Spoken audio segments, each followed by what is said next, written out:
જય સ્વામિનારાયણ.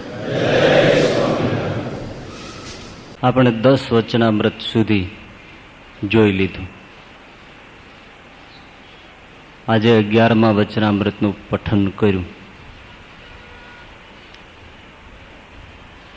11મા વચનામૃતમાં 2 જ પ્રશ્નો છે અને 2 જ બાબત છે. પહેલો પ્રશ્ન બ્રહ્માનંદ સ્વામીએ પૂછ્યો છે, બીજો પ્રશ્ન મુક્તાનંદ સ્વામીએ પૂછ્યો. બંને સંપ્રદાયના બહુ અગ્રણી સંત છે અને મહત્વના પ્રશ્ન પૂછ્યા છે. અને મહારાજે બહુ જ અતિશય ટૂંકમાં ટૂંકો જવાબ આપ્યો છે, અતિશય ટૂંકો. તો 2 બાબત. પહેલી બાબત છે વાસનાનું સ્વરૂપ શું છે, એટલે વાસના પરત્વે એક પ્રશ્ન છે, એટલે વાસનાની એક બાબત. બીજી બાબત છે ભગવાનનો એકાંતિક ભક્ત કોને કહે, એટલે બીજી બાબત છે એકાંતિક ભક્ત વિશેની. તો એ 2 બાબતમાં પહેલી બાબત વાસનાનું શું રૂપ છે,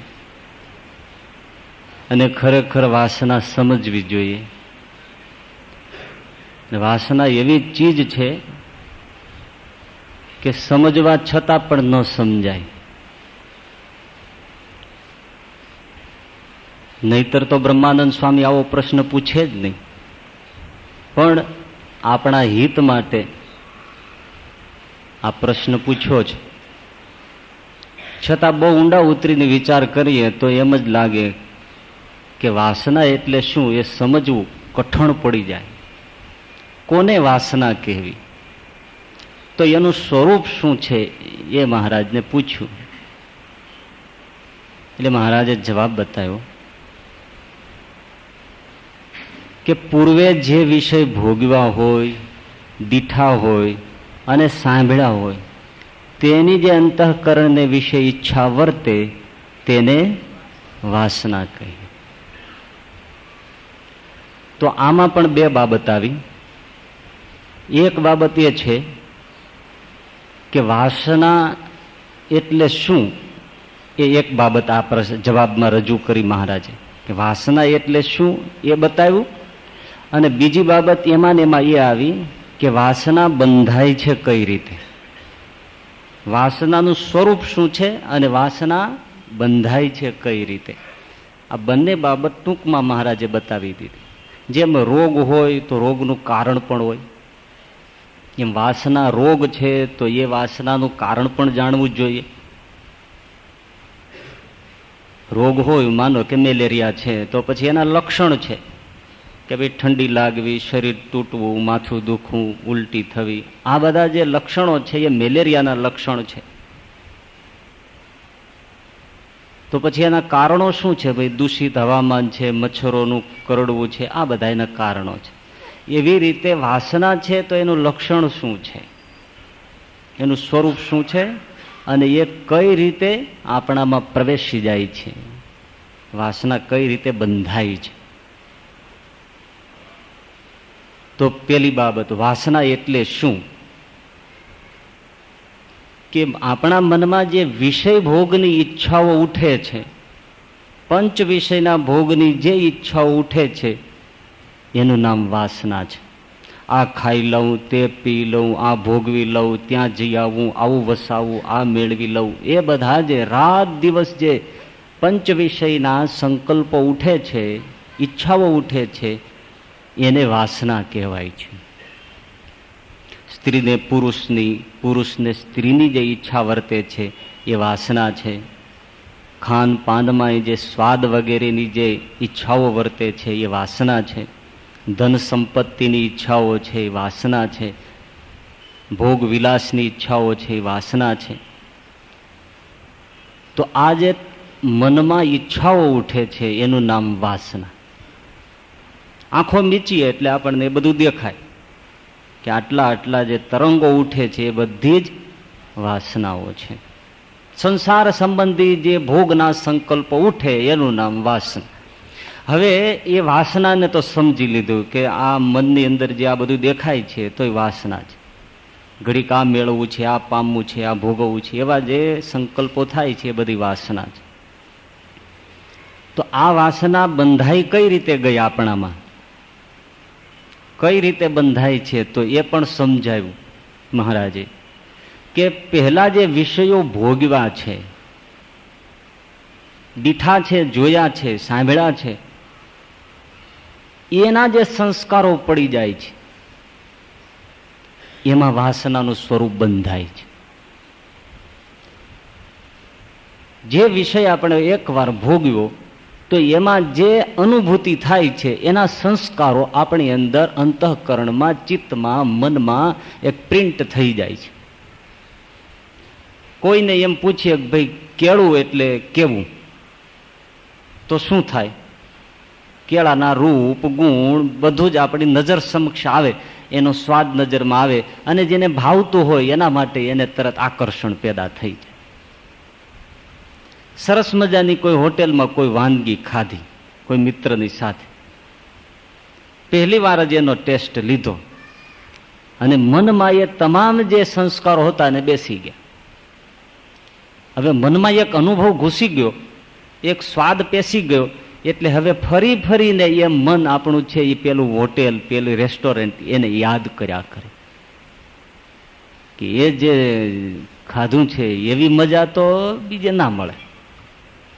ભલે 50 રૂપિયાની ડીશ થાય પણ એમ કે વસૂલ હો કે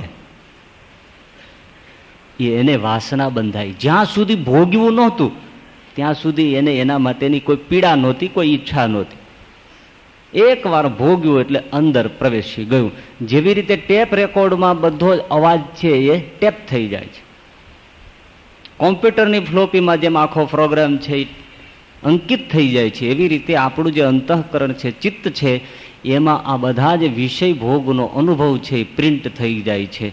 અને જે સંસ્કાર પડી જાય છે એ સંસ્કારમાંથી વાસનાઓની સ્મૃતિઓ જાગૃત થાય છે, ભૂતાવળ આખી બેઠી થાય છે. સંસારનો અનુભવ, એ અનુભવ એને વારંવાર સંસારને માટે ખેંચે, સ્ત્રીને, પુરુષને એ તરફ ખેંચી જાય, કારણ કે એના ચિત્તમાં હવે એ વસી ગયું છે, ફ્લોપી તૈયાર થઈ ગઈ છે. એટલે આ રીતે ભોગવવાથી કોઈ વિષયો ભોગવવામાં ન આવ્યા પણ ખાલી જોયા તો જોવાથી પણ એ વિષયો અંદર ઉતરી ગયા, એના સંસ્કાર પડી ગયા. કોઈ એવું સુંદર સ્થળ હોય, એક વખત તમે વિહાર કર્યો તો પછી ફરી ફરીને વીકેન્ડમાં જવાનું મન થાય. નહોતું જોયું તો કોઈ સવાલ નહોતો. જે દલાલી જમીનનો વેપાર કરતા હોય છે એમણે કોઈ જો એવી સુંદર મજાની જગ્યા કોઈ પોઈન્ટ ઉપરની જોઈ લીધી તો પછી એને રાતે ઊંઘ ન આવે. એક જણાને પતાવી દે હોય પતાવી દે પણ જમીન પડાવી લે. આ બધું આપણા ચિત્તમાં ભોગવવાથી, જોવાથી અંદર વસી જાય છે. એવી જ રીતે વિષયોનું શ્રવણ કરવું, ન ભોગવા હોય ન જોયા હોય પણ એના વિશે જે કથા સાંભળવી, તો એ આપણી અંદર પણ એક આખા વિષયોનું સ્વરૂપ પ્રિન્ટ કરી નાખે. અમેરિકા જોયું ન હોય પણ અમેરિકા વિશે બહુ વાતો સાંભળે તો પછી એમ થાય કે મારે અથવા મારા બાબાને એક વાર તો મોકલવો છે, અને ગમે તેમ લોચી મારીને પણ જો મારો બાબો ઘૂસી જાય તો પછી અમે 5 વર્ષે ડોસો ડોસી ત્યાં પહોંચી જઈએ, પણ અમેરિકા જાઉં. ઘણા લોકો નથી વાત કરતા, ગમે તેમ થાય, ઘર ગીરવે મૂકવું પડે ભલે, પણ એકવાર અમેરિકા આંટો મારી આવો છે. આ શ્રવણથી અંદર જે એના સંસ્કારો પડે છે અને પછી ભોગની લાલસાઓ પેદા થાય છે.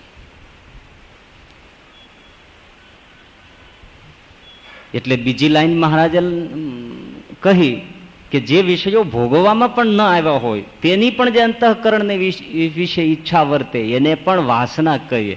જો સૌભરી ઋષિએ 60,000 વર્ષ સુધી તપ કર્યું, એને ગ્રહસ્થાશ્રમ માંડ્યો જ નથી. 60,000 વર્ષથી તપશ્ચર્યા કરે છે.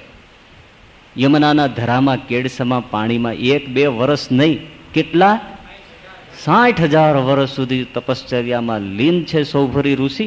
ક્યાં સંસાર છે? પણ એક દિવસ ખાલી આંખ ખુલી અને એમણે માછલીનો સંસાર જોયો તો સૌભરીને એ જ ધડાકે થયું કે બધું જ મેં ભોગવ્યું, પણ આ એક ગ્રહસ્થાશ્રમ તો બાકી છે. જો વાસના ઉઠી એ વિશે એમણે કોઈ શ્રવણ કર્યું હશે, ક્યાંય વિષયોને જોયા છે, એની પ્રિન્ટ એને આ બધો ભોગ એને સળવળાટ કરાવે છે.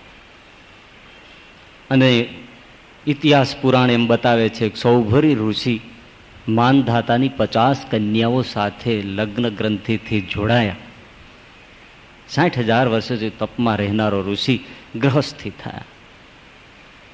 આ વાસના અંદર જે સંસ્કારો પડ્યા છે એમાંથી ઉઠે છે. એ સંસ્કારો એટલા સૂક્ષ્મ છે કે જે આપણે જોઈ શકતા નથી. અનુભવમાં પણ આપણું ચિત્ત પકડી ન શકે. બહુ ઊંડું વિજ્ઞાન છે, પણ એની કંઈ આપણે જોવાની જરૂર નથી. તો એ સંસ્કારો એક જન્મના પણ નથી, અનેક જન્મથી આપણે આ સંસ્કારો પાડ્યા છે. આપણો આ કંઈ પહેલો જન્મ છે? અનેક જન્મ છે, અને જન્મ જન્મ આપણે આના સંસ્કારો પાડ્યા છે. એ કાગળ હોય, એ કાગળ ઉપર લખીએ, ફરીથી લખીએ, એના ઉપર ફરીથી લખીએ, લખીએ અને લખીએ જ, લખતા જ જઈએ તો એક દિવસ એવો આવે કે કાગળ જ દેખાય નહીં, બધા શાહીના લખાણો જ દેખાય, અને એ પણ અતિશય ગોબરા, ઉકેલી ન શકાય એવા. તો એવો જે કાગળ એવું જ આપણું અંતઃકરણ થઈ ગયું છે. જન્મ જન્મના સંસ્કાર મજબૂત થઈ ગયા છે. બાળક જન્મે બિલકુલ નાનું છે, એ બાળક નિર્દોષ છે, બરાબર ને? બાળક જન્મે છે, બાળક નિર્દોષ છે, પણ બાળક નિર્દોષ છે પણ નિર્વાસનિક નથી. આ વાત સમજવા જેવી છે. બાળક નિર્દોષ જરૂર છે, ઇનોસન્ટ છે, પણ નિર્વાસનિક નથી. જો નિર્વાસનિક હોત તો એનો જન્મ જ ન હોત. જે નિર્વાસનિક હોય છે એનો પછી રીબર્થ, એને પછી જન્મ નથી. એટલે સબૂત છે, કારણ કે જે જન્મ થાય છે એ વાસનાથી થાય છે, અને એવી રીતે થાય છે કે જ્યાં એની વાસના છે ત્યાં એને એ વાસના ઢસડી જાય છે. એટલે મહારાજે કહ્યું છે કે જેને જેવી વાસના ત્યાં તેનો અચૂક જન્મ થાય. તો પુનર્જન્મ છે. તો બાળક નિર્દોષ જરૂર છે પણ નિર્વાસનિક નથી. એનું ચિત્તમાં એવી જ વાસના પડી છે જેવી 90 વર્ષના વૃદ્ધમાં વાસનાનું ચિત્ત હોય એવું, પણ એનું એકદમ વિસ્તૃતિકરણ દેખાતું નથી. સૂક્ષ્માંશમાં એમ નમ પડ્યું છે, કારણ કે એને કારણ શરીર કહે છે. તો બાળકમાં પણ એવું જ વાસનાનું કારણ શરીર છે, દેખાતું નથી. પણ 90 વર્ષના વૃદ્ધ જેવી જ એની ચિત્તની અવસ્થા છે. હવે એ ક્યારે દેખાશે? કે જ્યારે એને એ શરીર વિષયોને સાથ આપશે, ત્યારે જે અંદર પડેલા જે વિષયોના રાગ છે એ પ્રગટ થશે. વિષયો જરૂર છે પણ વિષયોને સાથ આપે એવું શરીર નથી. શરીર તૈયાર થશે એટલે શરીરની સાથોસાથ એ અંદરની જે વાસનાઓ છે એ એક એક ઇન્દ્રિયોમાંથી ડોકાવા માંડશે.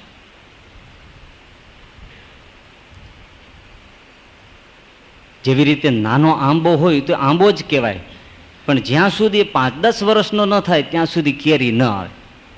એમ બાળક છે એ મનુષ્ય જ છે, પણ જ્યાં સુધી પુખ્ત ન થાય ત્યાં સુધી વાસના શરીરમાંથી બહાર પ્રવાહિત ન થાય. ચિત્તમાં બધું પડ્યું છે, અંતઃકરણમાં પૂરા સંસ્કાર પડ્યા છે, જન્મ જન્મના પડ્યા છે, જન્મ જન્મના. અને એ આપણે એવી રીતે સંસ્કાર પાડ્યા છે કે જેને ભૂસવા અને એ રસ્તેથી પાછું ફરવું પણ કઠણ થઈ જાય. જેવી રીતે બળદગાડું જે રસ્તેથી ચાલતું હોય, રોજ બરોજ એ રસ્તા ઉપર બળદગાડા ચાલે, તમે જોયું છે એ રસ્તાને, તો એ રસ્તામાં બળદગાડા જ્યાં ચાલતા હોય ત્યાં બે બાજુ ધોરિયા પડી ગયા હોય, નીક પડી ગઈ હોય. પછી એ બળદગાડાને તમે ગમે તેમ ચલાવવા જાઓ તો લપસીને પેલા નીકમાં જ પડ્યું જાય, કારણ કે ખાંચો પડી ગયો છે.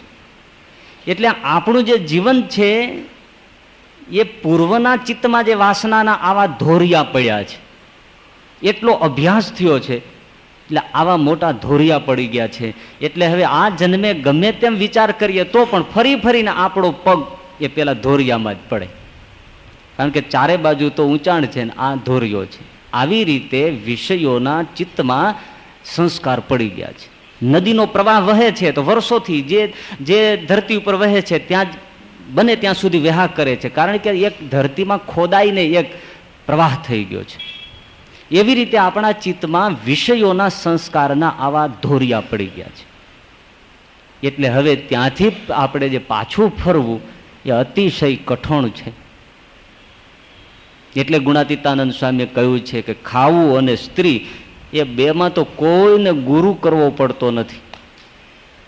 ખાવા માટે કોઈ સ્કૂલમાં દાખલ થયા પછી કોઈ બાળક ખાતા શીખે એ વાતમાં માલ નહીં. જંગલમાં ગાયને બચ્ચું આવે ને તોય એ થોડી ક્ષણો પછી એ પોતે દૂધનું સ્થાન ગોતી લે છે. કોઈને ગુરુ કરવો પડતો નથી. એવી જ રીતે સંસારમાં લગ્ન ગ્રંથિથી જોડાવવું એમાં કોઈને બ્રાહ્મણને રાખીને પૂછવા જવું પડતું નથી. 3 વર્ષના છોકરાને આપણે પૂછીએ ભાઈ તારે સાધુ થવું તો 10 શેરનો તોલો હલાવે, ના રે ના. મેં એક નાના છોકરાને જ આ પૂછ્યું હતું, મેં કીધું તારે સાધુ થવું, તારે લગ્ન કરવા, ખુશ થઈ ગયો લ્યો બાબલો. આમાં કોઈને ગુરુ કરવો પડતો નથી. એનું કારણ શું છે? જન્મ જન્મના આ સંસ્કાર છે, એ નીક ઉપર જ ચાલવાનો છે. અને એવી નીકથી ભરેલા સંસ્કારોના ચિત્તથી આ બધો સમાજ જીવે છે ને બેઠો છે. કોઈ વિરલા સંત પુરુષ હોય છે બિલકુલ નિર્દોષ કોરી સ્લેટ જેવા આ ધરતી ઉપર અવતરે છે અને અનેકને પોતા જેવા નિર્દોષ કરીને પાછા પ્રભુના ધામમાં જાય છે. બાકી મોટો સમાજ સંપૂર્ણપણે પૂર્વગત પાડેલા સંસ્કારો વિષયોના એ જ રસ્તા ઉપર ચાલે છે.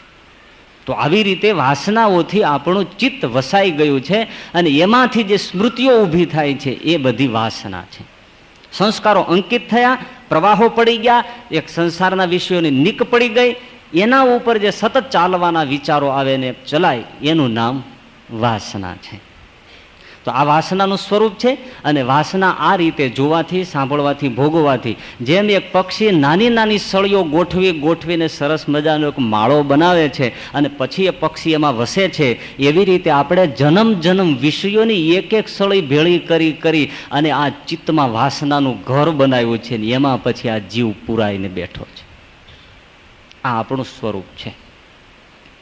હવે જ્યાં સુધી વાસનાનું બંધન તૂટે નહીં, આ ચિત્તમાં પડ્યા છે એ સંસ્કારો, ભગવાન બુદ્ધ એમ કહે છે કે એ જે સંસ્કારો છે, મહાવીર સ્વામી એમ કહે છે કે એ જે કર્મના પાશ છે એ જ્યારે ખલાસ ન થાય, કર્મ નિર્જરા ન થાય, ભગવાન બુદ્ધ એમ કહે છે કે સંસ્કાર ખલાસ ન થાય, ત્યાં સુધી આપણે હિન્દુઓ એમ કહીએ છીએ કે જ્યાં સુધી વાસના નાશ નથી પામતી ત્યાં સુધી આ જીવ જન્મ મરણના ચક્રમાંથી છૂટતો નથી, ફરીને આવે છે.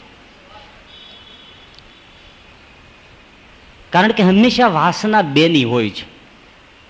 આપણે એક સમજવા જેવું છે. એકલામાં વાસના, પોતે પોતામાં પર્યાપ્ત હોય તો કોઈ વાસના જ નથી. આત્મામાં રમણ કરે કોઈ વાસના નથી. પણ વાસના બે વ્યક્તિ સાથે જોડાય, આની મારે જરૂર છે એની સાથે વાસના જોડાણ. પૈસો પોતે, સ્ત્રી પોતે, એમ બેનું જોડલું એટલે માયા. એ બે શબ્દ છે અને બે શબ્દની જ કરામત છે. અને જ્યારે બીજાની સાથે જોડાય ત્યારે વાસના છે, તો જ્યાં બીજી વ્યક્તિ છે ત્યાં જાય ત્યારે પૂરી થાય. એટલા માટે એવી વ્યવસ્થા તો આવા બધા લોકમાં છે, એટલે એમને ફરીને આ લોકમાં આવવું પડે. બાકી પોતે પોતાના સ્વરૂપમાં સ્થિર થઈ જાય તો બ્રહ્મ રૂપ થયો અને બ્રહ્મને બીજા કોઈની જરૂર નથી. તો જરૂર નથી તો એનું ક્યાંય આવાગમન રહેતું નથી. એટલા માટે જ્યાં સુધી ચિત્તમાં બીજાની સાથે જોડાણ છે ત્યાં સુધી ફરીને જન્મ મરણ ઊભું છે. તો જન્મ મરણના સંસ્કારો કાપવા રહ્યા. આપણી જે ચિત્તની સ્લેટ છે એને કોરી કરવી રહી, બરાબર ને? પણ વચનામૃત આ જે છે એમાં એ વાસના નાશ કરવાની કોઈ ચર્ચા કરી નથી. ખાલી આપણને ઓળખ આપી છે કે ભાઈ વાસનાનું સ્વરૂપ શું છે અને વાસના કઈ રીતે બંધાય છે. આ મુદ્દા ઉપર ચર્ચા છે. એટલે આપણે અહીંયા વાસના નાશ કઈ રીતે કરવી એ વિશે કોઈ ચર્ચા નહીં કરી, પણ વાસનાનું સ્વરૂપ હજુ વિશેષપણે આપણને સમજાય એના માટે થોડી કોશિશ કરી. તો જે મનમાં ઈચ્છાઓ વર્તે છે વિષય ભોગની, એનું નામ વાસના. પણ એનાથી ન સમજાય તો એનાથી પણ એક આપણે સરળ રીતે આવી રીતે વિચારી શકીએ કે મનમાં જે ઈચ્છાઓ ઉઠે છે એ બધી ઈચ્છાઓ તો કાંઈ ખરાબ પણ નથી, બરાબર? એટલે હવે એ ઈચ્છાઓમાં તારવવું કેમ, કે કઈ વાસના છે? તો એક સીધી બાબત કે જે ઈચ્છાઓને ક્યારે પણ પૂરી ન કરી શકાય એનું નામ વાસના. મરી જાય મથીને છતાં એ ઈચ્છાને પૂરી ન કરી શકાય એનું નામ વાસના. વાસનાનું નામ જ એ કે ક્યારેય પૂરી ન થાય, એને ક્યારેય એન્ડ ન આવે, એનું નામ વાસના. અને એ મનમાં વસે છે અને મનની ભૂખ અનલિમિટેડ છે, ક્યારે પૂરી નથી કરી શકાતી. નાના બાળકને પણ કોઈ રમકડાથી સંતોષ નથી થતો, ગમે તેટલા લાવીને આપો એનું રોજનું રૂસામણું હોય છે, કારણ કે મનમાં વાસના છે. તો ક્યારે પૂરી ન કરી શકાય એનું નામ વાસના. શરીર છે એની ઈચ્છાઓ પૂરી કરી શકાય છે, મનની ઈચ્છાઓ પૂરી કરી શકાતી નથી. શરીર છે એની આવશ્યકતા છે. ભાઈ શરીરની આવશ્યકતા કેટલી? રોટી જોઈએ, પાણી જોઈએ, કપડાં જોઈએ, રહેવા મને માટે નાનકડું મકાન જોઈએ. આથી વિશેષ શરીર કાંઈ માગતું નથી. આને આવશ્યકતા કહેવાય અને એ પૂરી કરી શકાય. ગરીબ હોય તો જેમ તેમ કરી સૂકો રોટલો, આ તે, છપ્પર, પાણી, કપડાં એ લાવીને પૂરું કરી શકાય, આ આવશ્યકતા છે. પણ વાસનાને પૂરી ન કરી શકાય. વિગતે સમજીએ. ભોજન છે એ સ્વાભાવિક છે, મારે પણ કરવું પડે, તમારે પણ કરવું પડે, બાળકે પણ કરવું પડે, પશુ પક્ષીએ પણ કરવું પડે, એ આવશ્યકતા છે. ન કરીએ તો મરી જાય, આવશ્યકતા છે. તો આવશ્યકતા છે માટે ભોજન કરવું, ભોજનની ઈચ્છા થવી, એમાં પાપ નથી, કારણ કે પૂરી કરી શકાય છે. 2 રોટલા ખાઓ, 1 રોટલો ખાઓ, 1 ભાખરી પૂરી ખાઓ, કોઈનું એઠું જૂઠું ખાઓ, પૂરી થઈ જાય. પણ ભોજન આવું જ જોઈએ ને આવો જ સ્વાદ જોઈએ. બટેટા પૌવા જ મારે તો સવારમાં જ જોઈએ, તમારા ભાઈને ઇડલી ઢોસા વગર કશું ભાવે જ નહીં, એ વાસના. ઘણા કુટુંબમાં એવું હોય છે કે 2 માણસો 2 કલાક સુધી ડાઇનિંગ ટેબલ ઉપર વિચાર કરે કે સાંજે હવે શું બનાવવું છે, બોલો. 2 કલાકે નક્કી કરી લઈએ, તોય પાછા જ્યારે સાંજે જમવા બેસે શ્રીમાન શ્રી, ત્યારે શ્રીમતીજીને ખખડાવે કે ઠીક છે આ બધું, પણ અત્યારે જરા વરસાદ આવી ગયો ને સિઝન ફરી ગઈ, તે સિઝન પ્રમાણે જો જરા ગરમા ગરમ પુડલા બનાવ્યા હોત તો જરા આમ દિમાગ ખુશ થઈ જાય, અને એમાંથી ઝઘડો જામે. આ વાસના છે, આવશ્યકતા નથી. આવશ્યકતા ભોજનની છે, પણ સ્વાદ છે એ વાસના છે. સ્વાદ તો ભગવાને એટલા માટે મૂક્યો છે આપણી જીભ ઉપર કે ભોજન ખાઈ શકાય એવું તો છે ને, એ પારખવા માટે મૂક્યો છે. અને જો ખાઈ શકાય એવું હોય તો તરત સ્વાદુપિંડમાંથી રસ જરે અને ભોજન બરાબર પચી જાય. એટલા માટે એ ભગવાને સ્વાદ મૂક્યો છે કે માણસ જેવું તેવું ખાઈ ન જાય. એટલે તો આ બધું જો આવશ્યકતા પ્રમાણે નજીક નજીક ગોઠવું, આંખે અહીંયા ગોઠવી, નાક તરત ગોઠવી દીધું, મોઢું ગોઠવી દીધું. એટલે થાળી આવે એટલે તરત આંખ નજર કરે, કચરો કીડો મકોડો નથી, એટલે તરત હાથ છે કોળીઓ ઉપાડીને જેવો નજીક આવે ત્યાં નાક તરત હડપ મારી સૂંઘી લે કે ના વાસી નથી, તાજું છે, ખવાય એવું છે, અને તરત જ મોઢા મૂકી દે, એટલે જીભ પારખી લે, ઝેર બેર નાખ્યું નથી, મીઠું મરચું બરાબર છે. એટલે ઘણા લોકો કહેતા હોય ને નાક નકામું છે, અહીં પાછળ મૂક્યું હોત તો ભાઈ પાછળ મૂકીએ કેટલી માથાકૂટ થાય, કોળીઓ ઉપાડે, અહીં હુંઘાડવા જાય, પછી અહીં મોઢામાં મૂકે. તો ઘણાને ઉતાવળ હોય છે બસ પકડવાની, બસ વહી જાય, કેટલી વાર લાગે. ખુદાને કિયા સો અક્કલ મેં આયા. તો સ્વાદ એટલા પૂરતો જરૂરી છે, પણ સ્વાદની પાછળ જે દોટ છે એનું નામ વાસના છે. બસ આવી રીતે સમજીએ એટલે પકડાઈ જાય. ભોજન આવ્યું, ભોજનની જરૂર છે, મળ્યું, ઠીક છે, મીઠું મરચું આ સામાન્ય, બસ આવશ્યકતા પૂરી છે.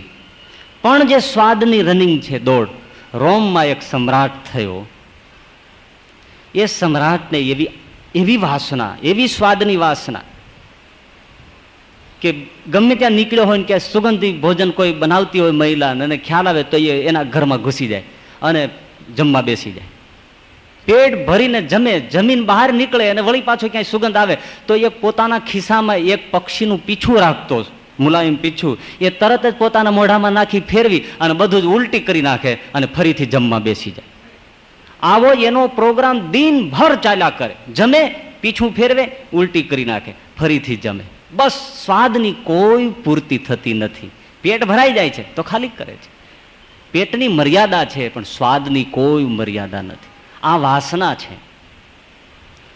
એ જો વાસનાને સમજી લેવાય તો એક ભોજનમાંથી આસક્તિ તૂટી ગઈ, ઓછું થયું. શરીરની આવશ્યકતા સમજીને જીવનનો ગુજારો થાય તો એટલી વાસનાની નિવૃત્તિ થઈ કહેવાય. એવી જ રીતે બીજી આવશ્યકતા આપણી છે કપડાની. તો એ કપડાની આવશ્યકતા પૂરી કરી શકાય, પણ મારે તો આવી જ સફારી જોઈએ, આવું જીન્સ પેન્ટ જોઈએ, આ બધી જે ફેશન છે એ શું છે? એ વાસના છે. એ ક્યારેય પૂરી ન કરી શકાય. તમે 100 જોડ વસાવો કપડા કે 500 જોડ વસાવો, 2000ની સફારી સીવડાવો કે 10,000ના હીરા મોતી ટકાવો, પણ એ પહેરશો થોડા દિવસ થશે એટલે તરત બીજી જોશે. ઘણાને ત્યાં ક્લોઝેટમાં કેટલા કપડા, કેટલા બૂટ ચપ્પલ, જેવા કપડા એવા જ બૂટ ચંપલ, એવા જ પાછા બેલ્ટ, એવા જ કાંડે પણ ઘડિયાળના પટ્ટા. કારણ કે બધું મેચિંગ થવું જોઈએ. આ બધું જ મેચ ઘરમાં થાય છે પણ પતિ અને પત્ની 2 જણા મેચ નથી થતા. એ જિંદગીભર બાજા કરે છે. એના કરતા કપડાનું મેચિંગ ન થાય તો કંઈ વાંધો નહીં, પણ 2 જણા મેચ થઈને જો રહેતા હોય તો જીવન ધન્ય છે. પણ નહીં થઈ દેવામાં કારણ પણ અરસપરસ બંનેની વાસના છે. વાસના જ એને ઝઘડો કરાવે છે. જટિલ સમસ્યા વાસનાની છે. તો ફેશન પૂરી ન કરી શકાય. કારણ કે એક જણો હાથમાં કપડાં સિવાયેલા લઈને એની થેલી લઈને દોડ્યો જતો હતો. એમાં એક વૃદ્ધ બિચારો સામે આવતો, એની સાથે ઉતાવળમાં ભટકાઈ ગયો, પડ્યા બે. વૃદ્ધે કીધું, ભલા મહારાજ જરા દેખતે ચલો, આ શું છે? અરે મહારાજ માફ કરજો કે હું જરા ઉતાવળમાં હતો. એવી શી ઉતાવળ છે? તો કે આ નવી ફેશન નીકળી છે, એના કપડાં સીવડાવીને જાઉં છું, ઘરે જઈને પહેરી લઉં, બજારમાં આટો મારી લઉં, કદાચ એટલા સમયમાં એ ફેશન આઉટ ઓફ ડેટ થઈ જાય તો. આટલી દોડ છે, એને કેમ પૂરી કરો? ન પૂરી થાય. કપડાની આવશ્યકતા પૂરી કરી શકાય, ફેશનની વાસના પૂરી કરી શકાય નહીં. આ વાસના છે. એવું મકાનનું છે. રહેવા માટે આપણે મકાન જોઈએ એ હકીકત છે, પણ આવો જ બંગલો, આવા જ એરિયામાં, આટલી વિશાળતા, આવા ફર્નિચર, એનો કોઈ અંત નથી. એવી મોટી 25 લાખનો એ ઇમારત બનાવે કે 1 કરોડનો બંગલો બનાવે, પણ બીજાનો બંગલો જ્યારે 1.5 કરોડનો સારો જોશે એટલે તરત એને આ બંગલાનું સુખ નીકળી જવાનું. હવે આ નહીં. હવે તો જ્યારે એ બંગલો બનાવું ને એમાં રહું ત્યારે મારા આત્માની ટાઢક વળે. આ વાસના છે. એમાં કેટલાય ગુજરી ગયા, આવી રીતે મરી ગયા. હા, પૂરું થાય જ નહીં ને. આ વાસના છે એ અનંત છે. એ જે પૂરી ન કરી શકાય એનું નામ વાસના. આજે તો હવે ઉપડ્યું છે ને કે લોકો, અમે ઘણા ઘરે જઈએ ને 1 વર્ષ પછી જઈએ તો આખું ફર્નિચર, રૂમના બધા સાજ સજાવટ બધું બદલી ગયું. એટલે અમે કંઈક બીજું મકાન છે તો કે ના ના બાપજી આ એ જ છે, પણ જરા આ ફર્નિચરને આમ ગોઠ્યું, આ ફર્નિચરને વેચી નાખ્યું, અહીંયા દિવાલ હતી એને તોડીને પાર્ટેશન કર્યું. મેં કીધું ઓહો, હા તો તમે આખું નવું બનાવી નાખ્યું. તો કે પણ એ પછી જૂનામાં મજા નહીં. તો આજે ઘણા તમે જુઓ છો બધું બદલ્યા જ કરે છે. વિદેશોની અંદર પણ એ લોકો ફર્નિચર અમુક સમય થાય એટલે વેચી નાખે, પછી નવું ખરીદે. આ દેશમાં પણ એવું થયું છે. કાંઈ ન કરી શકે ને, નવું મકાન ન લઈ શકે, નવું ફર્નિચર ન લઈ શકે, તો છેલ્લી બાકી એને આડાવડા રૂમમાં ગોઠવશે, પણ એમનેમ તો નહીં જ રાખે. હું અમેરિકાની અંદર મેં જોયું કે અમારે એક હરિભક્ત છે, એમને ઘેર 10 વર્ષ પહેલાં ગયા હતા, અને પછી હમણાં છેલ્લે ગયા ત્યારે એવી જ રીતે મકાન, એ જ રીતનો સાજ. મેં કીધું, ભગત તમે મકાન બીજું કે આમ જ? તો કે બસ આપણે રહેવા માટે મકાનની જરૂર છે. દેશમાં હોઈએ, પરદેશમાં હોઈએ, ભગવાન ભજવા એને વળી તાલ શા. પછી એને આવશ્યકતા છે એ પ્રમાણે એટલા જ રીતે, એ જ રીતે, એમાં એક પણ કોઈ રાગ રંગ ટાપ ટીપ કંઈ નહીં. ઉલટાનો એકાદ સોફો ખખડીને ઓછો થઈ ગયો છે એને દુનિયાદારી લોકો એને પસંદ ન કરે કે આ માણસને જીવતા આવડતું નથી, પણ છતાંય આંતરિક રીતે એના જેવો કોઈ સુખી માણસ ન હોઈ શકે. જેની ઈચ્છાઓ વાસનાઓ મરી ગઈ એના જેવો દુનિયામાં કોઈ સુખી નથી હોતો, અને જેની વાસના ધધકે છે એના જેવો દુઃખી અને ભિખારી દુનિયામાં નથી હોતો.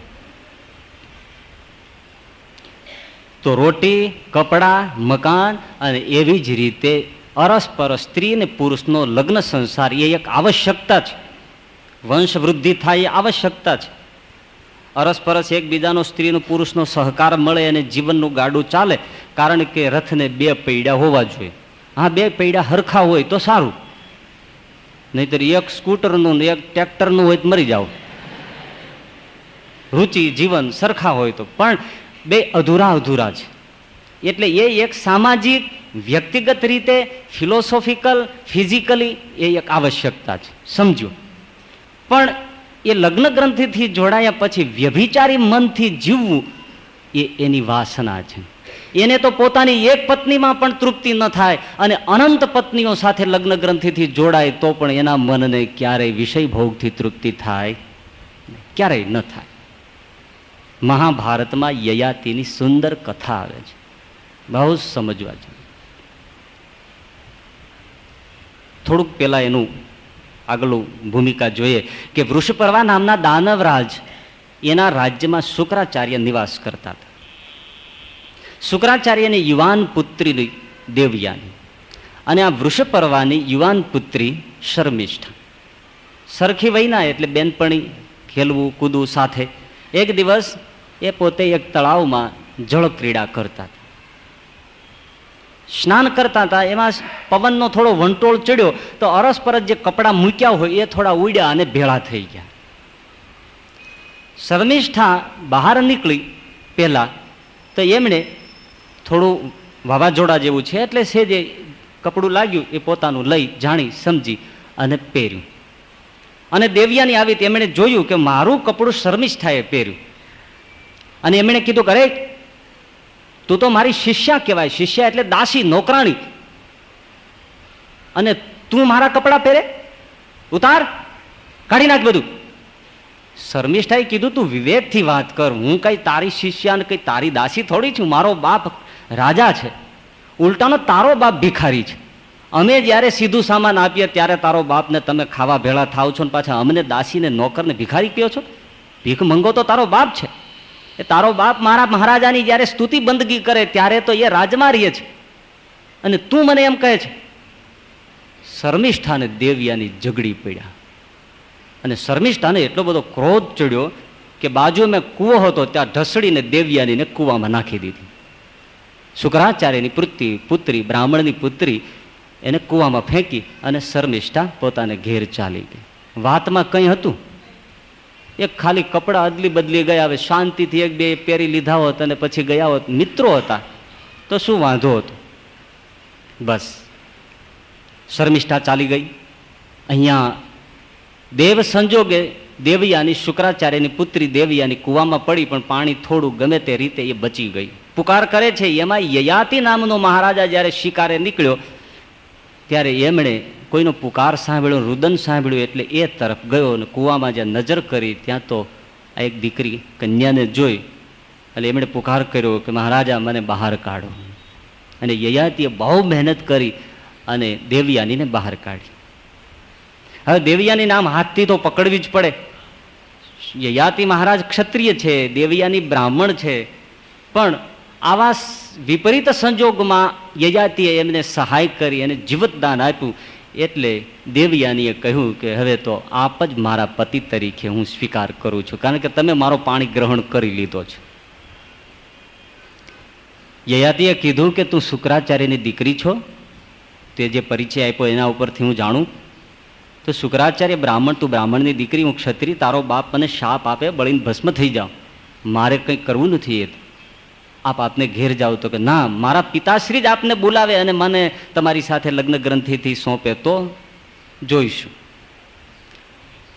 દેવયાની પોતે શર્મિષ્ઠાએ કૂવામાં નાખી, થોડી લોહી લુહાણ થઈ છે, રડતી એ પોતાને ઘરે આવી અને ઓસરીમાં બેસી અને દેવયાની કરુણ રુદન કરવા માંડી. એકદમ શુક્રાચાર્ય બહાર આવ્યા કે દીકરી આ તારી દશા કોણે કરી? શુક્રાચાર્ય કોઈ સામાન્ય વ્યક્તિ નથી. એની પાસે જેટલી વિદ્યા હતી એટલી બૃહસ્પતિ પાસે પણ ન હતી. બૃહસ્પતિ છે ગુરુઓના દેવ છે, આ દેવતાઓના ગુરુ છે, અને શુક્રાચાર્ય છે અસુરોના ગુરુ છે. છતાં શુક્રાચાર્યની પાસે જે શક્તિઓ છે એ બૃહસ્પતિ પાસે, દેવતાઓના ગુરુ પાસે પણ નહોતી. એવો શુક્રાચાર્ય, આ તારી દશા કોણે કરી? રડતી રડતી દેવયાનીએ કહ્યું કે મહારાજ, આ મારી દશા શર્મિષ્ઠાએ કરી છે, અને મારે આ નગરમાં નથી રહેવું. તમારે રહેવું હોય તો રહો. મને એમ કહ્યું છે કે તારો બાપ ભિખારી છે. પિતાજી, ન સાંભળી શકાય એવા વેણ કયા છે. શું તમે ભિખારી છો? એનો બાપ જ્યારે આપણને અનાજ દાણાદૂણી આપે ત્યારે આપણે ખાવા ભેળા થઈએ છીએ. તમે એની શું ભાટાઈ કરો છો? તમે મહારાજ ત્રિલોકમાં તમારો જશ વ્યાપેલો, સૂર્ય ચંદ્ર પ્રકૃતિ પણ તમારાથી થંભી જાય એવા, અને એક સામાન્ય રાજાની દીકરી આવા મેણ મારે? અને મને મહારાજ, પિતાજી, મને આવા વેણ કહી કહીને કૂવામાં નાખી માંડ માંડ બચી છું, અને એ ઘેર આવી છે. શુક્રાચાર્યનો મગજ કેવો! વૃષપર્વા રાજાને બોલાવ્યા છે. થરતા કંપતા આવ્યા છે. વૃષપર્વાએ આજીજી કરી, મહારાજ બોલો, શું છે આજ્ઞા ગુરુદેવ? તો આ દીકરીની દશા જો. આ દીકરીની દશા તારી દીકરીએ કરી છે, કૂવામાં ફેંકી છે, ન કહેવાના શબ્દો કહ્યા છે જે મારા મોઢેથી ન કહી શકાય. રાજન, તે મને અત્યાર સુધી રાખ્યો છે એટલે એક શિષ્ય ભાવે હું તને શાપ નથી આપતો, બાકી હું તારા નગરીમાં રહેવા માટે રાજી નથી. ચલો બેટે, અહીંથી નીકળી જઈ. વૃષપર્વાએ કીધું કે મહારાજ, આપ ક્યાંય ન જશો, રોકાઈ જાઓ. આપ જે દંડ આપો એ ભોગવવા તૈયાર છું, પણ આપ છોડીને જશો તો ગુરુ વિહીન રાજા એ નરકમાં નિવાસ કરે છે. આપ અહીંયા રોકાઈ જાઓ. ગુરુનો હું ત્યાગ ન કરી શકું. શુક્રાચાર્યએ કીધું કે રાજન, તારો દોષ નથી પણ શર્મિષ્ઠાનો દોષ છે. બંને દીકરીઓનો આપસી ઝઘડો છે. હું કદાચ તારું માની લઉં, પણ દેવયાની માનવા તૈયાર નથી. વૃષપર્વાએ દેવયાનીને વિનંતી કરી કે દીકરી, તું જે કહે તે હું પ્રાયશ્ચિત કરું. અરે શર્મિષ્ઠા પ્રાયશ્ચિત કરે, પણ અમારા નગરને છોડીને ન જાઓ. ત્યારે દેવયાનીએ કહ્યું કે જો અમને રાખવા જ હોય તો એક શરત છે મહારાજ. તમારી દીકરી શર્મિષ્ઠા, જે અત્યાર સુધી મારી બેનપણી હતી, પણ હવે એ મારી દાસી થઈને જો મારી સેવા ચાકરીમાં રહે જિંદગી ભર, અને હું જ્યાં પરણીને જાઉં ત્યાં પણ મારી નોકરાણીને દાસી થઈને રહે, કારણ કે એણે મને દાસી કહી છે. માટે મારી સેવિકા થઈને જીવન ગુજારે તો જ અમે તારા નગરમાં રહીએ, નહીં તો ચાલ્યા છે. શર્મિષ્ઠાને બોલાવી. આ તો આકરી શરત. રાજાની દીકરીને આમની દાસી થઈને નિવાસ કરવાનું એના કેટલાય મનકોડ હોય. શર્મિષ્ઠાને બોલાવીને વૃષપર્વાએ કીધું, દીકરી, તારાથી અપરાધ થયો, આવી શરત મૂકી છે, બોલ શું કરશું? પિતાની આખી કલ્યાણની ભાવના સમજી અને શર્મિષ્ઠાએ કહ્યું, ભલે પિતાજી, હું મારું સંપૂર્ણ જીવન આ દેવયાનીને ચરણે સમર્પિત કરું છું. દીકરીઓ પણ પહેલા કેવી, પિતાજીનું વચન માની લીધું, અને ત્યારથી એમની સેવામાં દાસી તરીકે શર્મિષ્ઠા રહી. વાતનો ઝઘડો પતી ગયો. હવે જે યયાતિની કથા છે ને એ શરૂ થાય છે. યયાતિ મહારાજને આમણે પ્રસ્તાવ મૂકેલો, એટલે એ પ્રસ્તાવ એમણે પિતાને કહ્યો, શુક્રાચાર્ય અને દેવયાનીએ, કે મેં મનોમન યયાતિનું પાણી ગ્રહણ થયું છે, આવી ઘટના ઘટી છે, તો મને એમની સાથે તમે લગ્ન ગ્રંથિથી જોડી આપો. ભલે, વિચાર કરીને શુક્રાચાર્ય યયાતિને બોલાવ્યા અને એમનો ધામધૂમથી લગ્ન કર્યા. બંધન પ્રમાણે શર્મિષ્ઠા રાજાની દીકરી પણ યયાતિના રાજમાં આવી, નોકરાણી દાસી તરીકે રાજાની સેવા કરે. શર્મિષ્ઠા એ દેવયાનીની સેવા કરે, અને બહાર એને રહેવા માટે એક ઉદ્યાન હતો, એમાં એક બંગલો એ શર્મિષ્ઠાને માટે કાઢી આપ્યો, દાસીને માટે રહેવાનો ઉદ્યાન, રાજમહેલનો ઉદ્યાન હતો, બહુ સુંદર ઉદ્યાન. આ બાજુ આમનો યયાતિ મહારાજનો અને દેવયાનીનો મહેલ છે, એમાં યયાતિ મહારાજ નિવાસ કરે છે. દિવસો પસાર થાય છે. શર્મિષ્ઠા તો રાજવંશ બીજ છે, અને યયાતિ પણ રાજવંશી છે. ચિત્તના સંસ્કારો તો એક આવે. બગીચામાં જ્યારે ફરવા નીકળે મહારાજા યયાતિ, ત્યારે શર્મિષ્ઠાની ને યયાતિની આંખો લડી લે. દિવસો જતા શર્મિષ્ઠાએ માગણી કરી, મહારાજ, હું આપની સેવિકા એટલે દાસી, શાસ્ત્રોના ન્યાય પ્રમાણે એ સેવિકા આપની પત્નીની, મહારાણીની હોય, એ પણ આપની સેવિકા ગણાય, તો હું આપના થકી પુત્રની કામના કરું છું. પુત્ર કામના એ કોઈ પાપ નથી. મારું માતૃત્વ નિષ્ફળ જાય છે, મને પુત્ર જોઈએ. હવે આમણે શાસ્ત્રની આવી વાત સમજી અને યયાતિ મહારાજાએ એ શર્મિષ્ઠાને ઋતુદાન કર્યું. એમના થકી એમને પુત્રનો જન્મ થયો. એ પુત્રના સમાચાર દેવયાનીને મળ્યા. દેવયાની તો વધાઈ આપવા આવી કે બહુ સારું થયું, તારે કે દીકરાનો જન્મ થયો, પણ બોલતો ખરી એનો બાપ કોણ છે? તે આવું ગાંધર્વ લગ્ન ક્યારે કરી લીધું મને તો જણાવ્યું પણ નહીં. એટલે એમણે કહ્યું કે મારો આ છોકરાનો બાપ એ તો બહુ તપસ્વી છે, પ્રતાપી છે, ઋષિતુલ્ય જીવન જીવવાવાળો છે, પુણ્યશાળી આત્મા છે. તો મને એ ન બતાવીશ? બતાવે કઈ રીતે? કે તમારો જે છે એ મારો છે, ડખો થઈ જાય ને. એટલે એમણે આવો સંકેત કરીને વાતને ટાળી દીધી. પેલી ખુશ થઈ કે હશે ભલે, તારું ઘર વસ્યું, પુત્ર પ્રાપ્તિ થઈ, હું રાજી છું. દેવયાની પાછી ગઈ. આવી રીતે થોડાક વર્ષો નીકળી ગયા. એમ કરતા દેવયાનીને 2 પુત્રો જન્મ્યા, યદુ અને તુર્વસુ. અને શર્મિષ્ઠાને 3 પુત્રો, દ્રુહ્યુ, અનુ અને પુરુ. આ 3 પુત્રોનો જન્મ થયો. હવે બાળકો તો પછી કઈ બીજી નિર્દોષતા ધરાવે, બીજું તો એને ખ્યાલ નથી કે આટલું એટલું ધ્યાન રાખવું જોઈએ. એ તો બગીચામાં ખેલે કૂદે રમે. એક દિવસ યયાતિની સાથે દેવયાની બગીચામાં આવ્યા તો 3 બાળકો ગુલાબના ફૂલ જેવા. મહારાજા પણ જ્યારે મહેલમાં જતા બાળકોને પરિચય ને આ અમારો બાપ છે એટલે દોડી અને યયાતિને વળગી પડ્યા.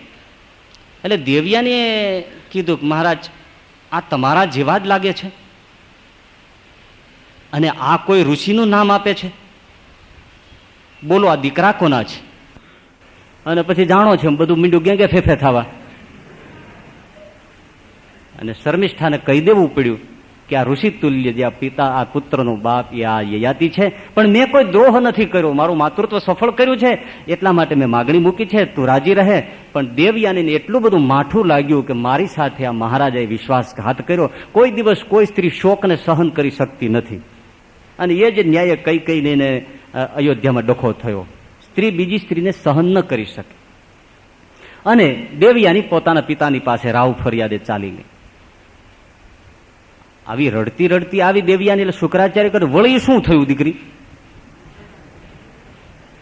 તો કે મહારાજા મારી સાથે મારા પતિ યયાતિએ વિશ્વાસઘાત કર્યો છે, અધર્મનું આચરણ કર્યું છે. મારી દાસી સેવિકા શર્મિષ્ઠા એમને મહારાણી તરીકે સ્વીકાર કર્યો છે અને એને 3 પુત્રો થયા છે. શુક્રાચાર્ય કહ્યું એવું થયું? બોલાવો યયાતિને, બોલાવો. યયાતિને આમંત્રણ મળ્યું છે. યયાતિ ધ્રુજી ગયા, મારી નાખ્યા. દંડવત કરતો કરતો યયાતિ પગમાં પડ્યો કે મહારાજ મારા ઉપર રાજી રહો. પણ શુક્રાચાર્ય કમંડળમાંથી જળ છાંટીને અંજલિ ભરીને એના ઉપર છાંટ્યું કે જા રાજન, એક અધર્મનું આચરણ કરનારા મારા દીકરીનો તે વિશ્વાસઘાત કર્યો છે અને વિષયોમાં અંધ બનીને આટલો કામાતુર બન્યો, જા તું વૃદ્ધ અને બુઢો બની જા. જળ પડતાની સાથે જ મહારાજા યયાતિ વૃદ્ધ થઈ ગયા. શું ચમત્કાર! યુવાન યયાતિ મહારાજ એકદમ 100 વર્ષનો વૃદ્ધ થઈ ગયો અને રડી પડ્યો કે મહારાજ હજી મારી વાસનાઓ પૂરી થઈ નથી, મારા ભોગ પૂરા થયા નથી, હજી મારી રાજ્યની વ્યવસ્થા થઈ નથી અને હું આ વૃદ્ધાવસ્થાને પહોંચ્યો છું, મારા ઉપર દયા કરો. શાસ્ત્રના ન્યાય પ્રમાણે એક સ્ત્રીને ઋતુદાન આપ્યું અને એ તો મારી સેવિકા છે, દેવયાનીની પણ સેવિકા છે, મહારાજ ક્ષમા કરો. બહુ રડ્યો ત્યારે શુક્રાચાર્ય એમ કહ્યું કે જ્યાં વૃદ્ધાવસ્થા તો તને મળી છે, પણ એક વસ્તુ બને, તારી વૃદ્ધાવસ્થા જો કોઈ તારો પુત્ર લઈ લે તો એની જુવાની તને આવે અને તારું ગઢ પણ પેલાને જાય અને તું ફરીથી તારા રાજ્ય વ્યવહારમાં પ્રવૃત્ત થઈ શકે. આવું કઈ સાયન્સ હશે, રામ જાણે. હવે અને યયાતિ મહારાજ રાજ્યમાં આવ્યા, પણ હવે વિચાર કરે, આખું નગર જોવે કે આ ડોસો કોણ છે? લાકડીને ટેકે આવો ખાંફતો, એકદમ પળિયા વાળ, મોંમાં દાંત પડી ગયેલા, ડગુ મગુ ચાલે, ઉધરસમાં ખખડે. યયાતિ મહારાજ રાજમહેલમાં આવ્યા તો રાણીઓ હતી, એ પણ સેવિકાઓ હતી, એ પણ જોઈ રહી. ભૂત પ્રેત જેવું શરીર લાગે. વૃદ્ધાવસ્થા તો એવી જ થાય. યયાતિ વિચાર કરે છે કે હવે મારા પુત્રોને હું કઈ રીતે કહું? વાસનાઓ અંદર એવી ને એવી યુવાન છે, શરીર વૃદ્ધ થયું પણ વાસના થોડી કઈ વૃદ્ધ થાય છે. આજનું વિજ્ઞાન એમ કે છે, મનોવિજ્ઞાન, કે વૃદ્ધ માણસને સ્વપ્ન આવે છે ને, હવે જે વૃદ્ધ હોય એને અનુભવ હશે, વૃદ્ધ માણસને જે સ્વપ્ન આવે છે એમાં એને યુવાનના જ સ્વપ્ન આવે છે. એને ઘરડા અવસ્થાના સ્વપ્ન દેખાતા જ નથી. અવસ્થા જે દેખાય છે એ યુવાન અવસ્થાના સ્વપ્ન દેખાય છે. સ્વપ્ન પણ યુવાની જ દેખાય છે, ગઢ પણ દેખાતું નથી. આવું મનોવિજ્ઞાન બતાવે છે કે એને યુવાનીના સ્વપ્ન આવે છે. એનો અર્થ શું છે? શરીર ગરડું થઈ જાય છે પણ વાસના જુવાન થાય છે. આ બધો અનુભવ વૃદ્ધોને હશે, પણ બોલતા નહીં અહીંયા કાંઈ. શરીર જર્જરિત થઈ જાય છે છતાં વાસના એવી ને એવી યુવાન થાય છે. અંગમ ગલિતમ પલિતમ મુંડમ દશન વિહીનમ જાતમ તુંડમ વૃદ્ધો યાતિ ગૃહીત્વા દંડમ તદપિન મુંચ ત્યાશા પિંડમ. ગરડો થઈ જાય છે, લાકડીને ટેકે આવી જાય છે, આંખના તેજ ચાલ્યા જાય છે, મોંમાંથી દાંત પડી જાય છે, છતાં પણ વાસનાનો પિંડ જતો નથી. એ તો ઉલટાની યુવાન થાય છે, એ તો હોંકારા ખોખારા માડે છે, પણ શરીર કામ નથી આપતું. એટલે વૃદ્ધની જે પીડા છે એવી પીડા બીજાની ન હોઈ શકે. એક બાજુ શરીર કામ ના આપે, ખાવું છે ચાલો ખાવા ઉપરનું સમજીએ, એને સારું ભોજન જમે એમ થાય કે હમણાં 50 માણસનું એકલો ખાઈ જાવ, એવી એની રસના લોલુપ હોય. પણ એક પુડલું ખાય ત્યાં ઢબી જાય, પેટ ગાગડી થઈ જાય, એટલે ઊભો રહી જાય. અને યુવાન માણસ તો વાસનાની પૂર્તિ કરી પણ શકે કે એને ઈચ્છા છે કે આજ 50 લાડુ ઉલાળી જવા છો તો 51 ખાઈ જાય, પણ બુઢો શું ખાઈ શકે? એટલે એની વાસનાઓ તો એટલી ભયંકર હોય છે. એક બાજુ સામે પીડ્યું હોય છતાં ન ભોગવી શકે, ન શરીર સાથ આપી શકે, ન મનમાંથી જાય. અને વૃદ્ધની જે પીડા છે એ ભયંકર હોય છે. એટલે જે સમજદારીમાં વૃદ્ધાવસ્થામાં પ્રવેશ નથી કરતો એના અંતરની વાસનાઓ અતિ મલિન હોય છે, અતિ મલિન. કોઈએ તો એમ કહ્યું છે કે જો વાસનિક વૃદ્ધ હોય તો બ્લુ ફિલ્મને પોતે ક્ષણ ક્ષણ જીવતો હોય છે. યુવાન તો કદાચ જોઈ લે એકાદ, પણ આ તો ક્ષણ ક્ષણ જીવતો થઈ જાય એવી વાસના એના મનમાં પાંગરતી હોય છે. તો યયાતિના મનમાં વાસનાના ઘોડા છે. હિંમત કરીને એક દીકરાને બોલાવ્યો, દેવયાનીના યદુને, કે બેટા આવી રીતે ઘટના બની છે, તું તારી યુવાની મને આપ અને હું મારી વૃદ્ધાવસ્થા તને આપું, તો જ હું ફરીથી આ રાજકારભારમાં પ્રવૃત્ત થાઉં. તો કે અરે પિતાજી તમે ખાઈ પી ઉતર્યા ગણાવ, હજી તો મારે બધો સંસાર બાકી છે, અને વૃદ્ધાવસ્થા તો આપને જોઈને મને નફરત આવે છે, તો પછી હું વૃદ્ધ થાઉં તો મને કોણ સામે જુએ? હજી તો મારે લગ્ન કરવા છે, કેટલા મોટા આનંદ કોડ છે, મારે નથી જોતી. એમણે ના પાડી. દેવયાનીના બીજા પુત્ર તુર્વસુને કહ્યું, એમણે પણ કહ્યું કરે રે મહારાજ, એમાં તો ખાવું પીવું હરવું ફરવું કઈ મોજ શોખ કઈ થાય જ નહીં, તો એ અવસ્થા શું કામની? એમણે ના પાડી.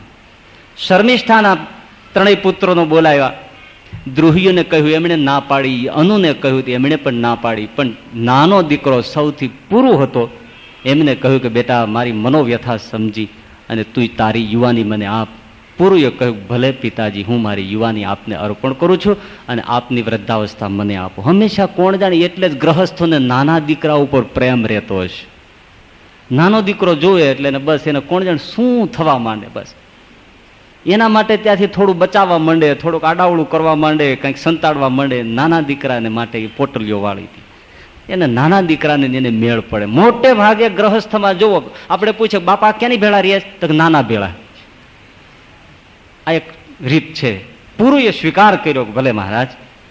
અને યયાતિ મહારાજે પૂરુને બથમાં ઘાલીને જ્યાં ભેટ્યા ત્યાં એની વૃદ્ધાવસ્થા પૂરુમાં ગઈ અને પૂરુનું નવયૌવન યયાતિના શરીરમાં આવ્યું. પણ આ દશા જોઈ અને યયાતિના મનમાં દુઃખ બહુ થયું. પિતાને રડતા જોયા એટલે પૂરુએ કહ્યું, મહારાજ હવે તમે શું કામ રડો છો? તો બેટા તારી આ દશા, મારી વૃદ્ધાવસ્થાને હું આમ જોઈ નહોતો શકતો, પણ હવે મારી વૃદ્ધાવસ્થા તારામાં જોઉં છું તો મને દુઃખ બહુ થાય એમ છે. મારી વાસનાને માટે મેં મારા પુત્રનું જીવન રોળી નાખ્યું. તો કે ના પિતાજી હું સુખી છું. અને જે પૂરું બોલ્યો છે એટલું અદ્ભુત કે મહારાજ મેં જોઈ લીધું, મેં સમજીને મારી યુવાની આપી છે કે જે વર્ષો સુધી મારો બાપ વિષય ભોગમાં રાચો પચ્યો રહ્યો, છતાંય જેની વાસના તૃપ્ત ન થઈ, તો એવી વાસના માટે મારે જુવાનીમાં કોઈ પ્રયત્ન કરવો નથી. તમે તમારું પૂરું કરો જે ભોગવો તે. પણ મને ઉપદેશ મળી ગયો કે આ વાસના ક્યારે પૂરી થાય એમ જ નથી, તો હવે મારે એ સંસારમાં પડવું જ નથી, માટે હું પર્યાપ્ત સુખી છું. સમજદાર દીકરો પુત્ર પૂરું. યયાતિ પાછો ભોગમાં ડૂબ્યો. હવે જુઓ, 1000 વર્ષ નીકળી ગયા. યયાતિને આવી રીતે સંસારમાં રહ્યા. આવી જ કથા એક ગ્રીક સાહિત્યમાં છે.